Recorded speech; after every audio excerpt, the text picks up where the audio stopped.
Alright, hello, good day guys. Welcome again to Tara Let's Hobby Shop. Meron na naman po tayong bagong order na i-review ngayon. Ito po ay order ni Sir Tonyo ng Real Quezon.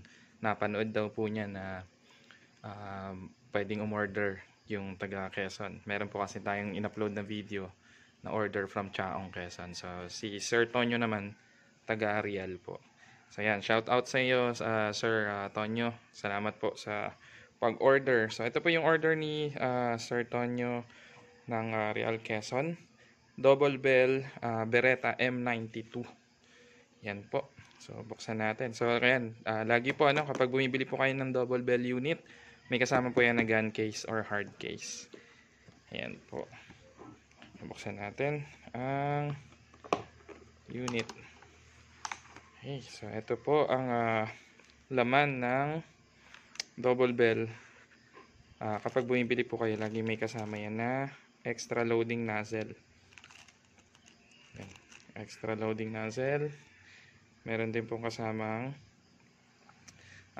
cleaning rod, pang tulak ng bibis at panglinis ng, or dito sinisipit yung mga yan, yan. Sinisipit yung cloth. Ito naman po yung magazine. 24 rounder po ang magazine natin. 24 po ang capacity niyan.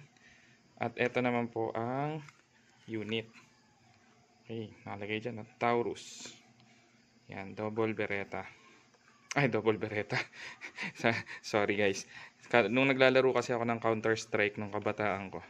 Ito yung paborito kong barrel. Sa totoo lang nung Counter-Strike Beretta. So dalawa yun double Beretta yung nun. Tas ang rifle ko nun, yung MP5. Makwento ko lang. Sa mga naglalaro ng Counter-Strike, shout out sa inyong lahat dyan. Okay, so ito pa ang ating Beretta, double bell Beretta M92. So yan pag-usapan po natin yung safety feature po nito. Okay, so napakasimple po ng safety nito, ito lang. Pero ambidextrous po yan. Magkabilaan po yan.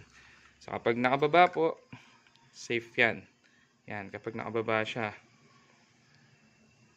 Tapos kapag tinulak nyo pataas, ready to fire na po yan. So wala po itong bala. Check natin. Chamber, walang bala. Okay, walang magazine. Ayun yung magazine niya. Wala pong laman yung magazine. So safe po yan. Okay. So kapag kinasa nyo po at inangat ay binaba ang safety, kahit makakalabit nyo po, makakalabit nyo siya. Pero yan, nakita nyo hindi po mapalo yung hammer. So kapag inangat nyo na po yan, dun pa lang papalo yung hammer. Okay, di ba? Yun po.